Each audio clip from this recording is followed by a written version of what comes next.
नमस्कार दोस्तों, आप सभी को मैं स्वागत करता हूं अपने यूट्यूब चैनल पीएम स्टडी 2.0 में। अगर आप हमारे चैनल पर नए हैं तो पहले चैनल को सब्सक्राइब कीजिए और पास में बेल आइकन को दबा दीजिए, जैसे कि हमारे सारे क्लास का नोटिफिकेशन आपके फ़ोन पे जाए। चलिए दोस्तों, आज हम परसेंटेज के कुछ बेहतरीन क्वेश्चन डिस्कशन करेंगे, साथ साथ उसके बेसिक कॉन्सेप्ट आपको समझाएंगे। तो चलिए दोस्तों, स्टार्ट करते हैं आज का क्लास। और ये जो है ये पार्ट 2 है। अगर आप पार्ट 1 नहीं देखे तो चैनल को आप जाइएगा और उसमें आप उस पार्ट 1 वीडियो को देख लीजिएगा। तो चलिए स्टार्ट करते हैं। देखिए दोस्तों, आज का पहला क्वेश्चन क्या है। देखिए पहला question, if an examination the mark obtained by Raju is 20% less than that of Preeti, then mark obtained by Preeti is how much percent more than mark obtained by Preeti। माफ कीजिएगा दोस्तों, इधर प्रीति नहीं होगा, इधर होगा राजू। देखिए दोस्तों, देखिए इधर आपको दिया गया राजू जो है वो प्रीति से 20% कम मार्क रखता है, और जो प्रीति है वो कितना ज़्यादा मार्क राजू से रखा है, कितना प्रतिशत ज़्यादा मार्क, ये पूछा गया है आपको। तो देखिए इसको हम कैसे सॉल्व करते हैं। देखिए अगर आपका प्रीति जो है अगर वो 100 मार्क रखती है तो राजू कितना रखेगा, 80 मार्क रखेगा। क्यों? क्योंकि देखिए राजू जो है वो प्रीति से 20% लेस देन, तो 100 का 20% कितना होगा, 20 होगा ना। 100 का 20% कितना होगा, 20। देखिए 100 का 20% 20 है। तो अभी देखिए देखिए प्रीति अगर 100 रख रहा है तो राजू 80 रख रहा है, ठीक है। तो देखिए then mark obtained by Preeti is how much percent more mark obtained by Raju. तो प्रीति राजू से कितना मार्क अधिक रखा है। देखिए कितना मार्क, 20। देखिए 100 प्रीति और राजू 80, तो कितने प्रीति ने 20 ज़्यादा रखा। किससे रखा, किससे? देखिए how much percent more than किससे, राजू से। राजू कितना, 80। परसेंटेज के लिए 100 का गुणा 20 इंटू 4 जाए 80, और 4 से जो 100 का कितना आएगा, 25%। उम्मीद करता हूँ देखिए इसका आंसर क्या होगा, 25, ऑप्शन नंबर बी। उम्मीद करता हूँ ये क्वेश्चन आपको समझ में आ गया होगा। तो चलिए आगे देखिए दोस्तों, आज का दूसरा क्वेश्चन देखिए, the salary of a worker is first increase by 5% then it is decrease by 5%, what is the change in his salary. तो एक सैलरी जो है फर्स्ट 5% बढ़ गया है और बाद में 5% घट गया है। तो आपको उसका सैलरी जो है उसका चेंज कितना हुआ वो आपको बताना। देखिए फर्स्ट आपका 5% इंक्रीज हो गया है, तो आप 5% को क्या लिख सकते हो, 5% को आप क्या लिख सकते हो, देखिए 1/20 लिख सकते हो। तो पहला आपका 20 था, उसमें एक की वृद्धि हो गई 5%, 1/20, तो एक की वृद्धि हो गई, कितना होगा 21। देखिए बाद में क्या हुआ, 5% की कमी हो गई, डिक्रीज। देखिए 5% की कमी हो गई, तो पहले कितना होगा 20। अब 20 में कितना कमी, 1 की कमी है। देखिए 1 की कमी है, पहले क्या था, 1 का वृद्धि था इसलिए 21 लिखा। इधर देखिए इधर 1 की कमी है इसलिए 19 इधर होगा। देखिए इधर 20 इंटू 20 400, और 21 इंटू 19 399। तो कितने की कमी आ गई, देखिए 400 399 जाए कितने की कमी आ गई, 1 की कमी। किस में 1 की कमी आ गई, 400 की, और परसेंटेज के लिए 100 का गुणा। देखिए दोस्तों ये 20 से 20 कट गया, 1/4 कितना होगा, 0.25%। आपका आंसर क्या होगा, ऑप्शन नंबर ए 0.25%। उम्मीद करता हूँ कि ये क्वेश्चन आपको समझ में आ गया होगा। तो चलिए आगे देखिए दोस्तों, ये क्वेश्चन देखिए, a student has to score 30% mark to get through out.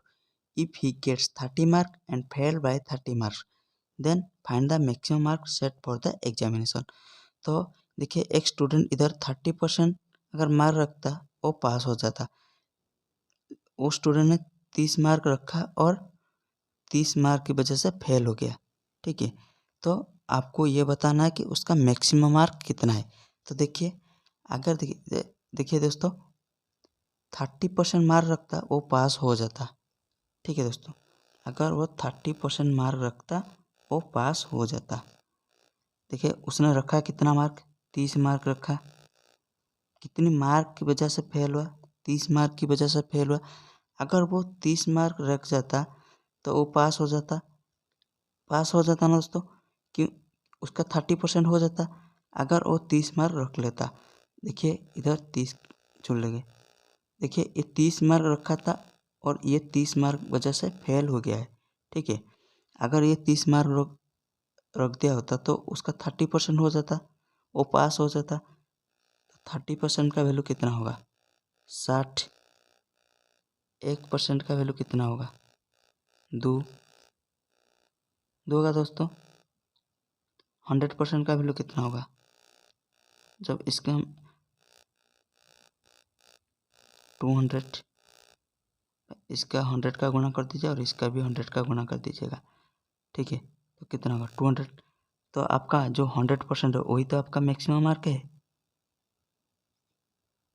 ठीक है दोस्तों, तो कितना होगा maximum mark, 200. Option number c. उम्मीद करता हूँ कि ये क्वेश्चन आपको समझ में आ गया होगा. तो चलिए आगे देखते हैं. देखिए दोस्तों ये क्वेश्चन देखिए, a candidate score 25% and fail by 60 mark, while another candidate who score 50% mark get 40 mark more than the minimum required mark to pass the examination. Find the maximum mark for the examination. देखिए दोस्तों इधर एक जो candidate है वो 25% mark रखा है और 60 मार्क की वजह से फेल हो गया है. और अदर कैंडिडेट जो है वो 50% मार्क रखा है और वो जो मिनिमम पासिंग मार्क है उसमें 40 मार्क ज़्यादा रखा है. ठीक है, तो आपको क्या करना है, देखिए 25% प्लस 60 बराबर कितना होगा, 50% माइनस 40. देखिए दोस्तों अगर वो 25% रखा है, 25% मार्क रखा है और 60 मार्क की वजह से फेल हो गया.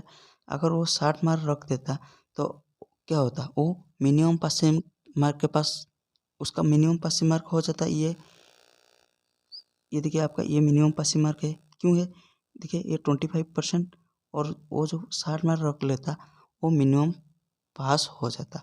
देखिए इधर भी देखिए ये भी एक मिनिमम पासिंग मार्क है. क्यों, देखिए ये 50% मार्क रखा है और उसमें मिनिमम पासिंग मार्क है 40 ज़्यादा रखा है. ठीक है, अगर उसमें से हम 40 घटा देंगे वो भी आपका मिनिमम पासिंग मार्क हो जाएगा. तो ये भी passing mark minimum passing mark है और ये भी मिनिमम पासिंग मार्क है. ये तो दोनों आपस में बराबर है. तो अब क्या करना है, देखिए इधर 25% को ले जाएंगे तो कितना होगा, घट जाएगा. इधर प्लस है इधर जाएगा माइनस हो जाएगा. 50% से 25% जाए कितना होगा, 25% रहेगा. देखिए इधर 60 है और इधर 40 है. ये 40 जब इस तरफ जाएगा इधर माइनस है इधर प्लस हो जाएगा. तो कितना होगा, 60 प्लस 100 सॉरी 40 कितना होगा 100. तो 25% बराबर 100 है. तो 1% बराबर कितना होगा 4. तो 100% बराबर कितना होगा 400. 100% बराबर 400 होगा. तो आपको क्या बचा था, find the maximum mark for the examination. तो मैक्सिमम मार्क कितना होगा, 100% होगा उसका मैक्सिमम मार्क, यही तो होगा. तो इसका आंसर क्या होगा दोस्तों, ऑप्शन नंबर सी 400 इसका मैक्सिमम मार्क है. उम्मीद करता हूँ ये क्वेश्चन आपको समझ में आ गया होगा. तो चलिए अगला क्वेश्चन देखते हैं. देखिए दोस्तों ये क्वेश्चन देखिए, if the radius of a circle increase by 50% area increase by. तो आपका जो सर्कल है उसका रेडियस 50% इंक्रीज हो गया है और उसका एरिया में कितना चेंज होगा उनका एरिया वो आपको बताना है. देखिए ये जो क्वेश्चन है इस क्वेश्चन को देखिए कितने जल्द हम कर सकते हैं कितने इजी तरीके से। देखिए, तो आपको ये पहले बताना है कि सर्कल का जो एरिया है उसका फॉर्मूला क्या है, पाई आर स्क्वायर है। उसका फॉर्मूला कितना होगा, पाई आर स्क्वायर। तो इधर आपको ये जो पाई है ये आपका कांस्टेंट पार्ट है, वो आपको नहीं देखना है, वो क्या है वो आपको नहीं समझना है, सिर्फ आपको आर स्क्वायर में देखना है, ठीक है। तो देखिए 50% इंक्रीज यानी 50% यानी कितना होगा 1/2। देखिए पहले आपका 2 था, अब उसमें 1 की वृद्धि हो गई, कितना होगा 3। देखिए इधर 2 है और उसमें 1 की वृद्धि 3 हो गया। ये 2 बार क्यों है, क्योंकि आर स्क्वायर में है इसीलिए ये 2 बार आया है, ठीक है। तो ये कितना होगा 2 × 2 4, 3 × 3 9, ठीक है दोस्तों। कितने की वृद्धि हो गई 5 की वृद्धि, किसकी रेस्पेक्ट में, 4 की रेस्पेक्ट में अपन 100, क्यों ये परसेंटेज के लिए इसको 100 का गुणा कर दें। ये कितना होगा 25 × 5 कितना होगा 125%। उम्मीद करता हूँ कि ये क्वेश्चन आपको समझ में आ गया। तो इसका आंसर क्या होगा दोस्तों, ऑप्शन नंबर डी 125%। तो चलिए आगे। ऐसे ही और बेहतरीन क्वेश्चन पाने के लिए हमारे चैनल को लाइक कीजिए, शेयर कीजिए और सब्सक्राइब कीजिए। जय हिंद दोस्तों।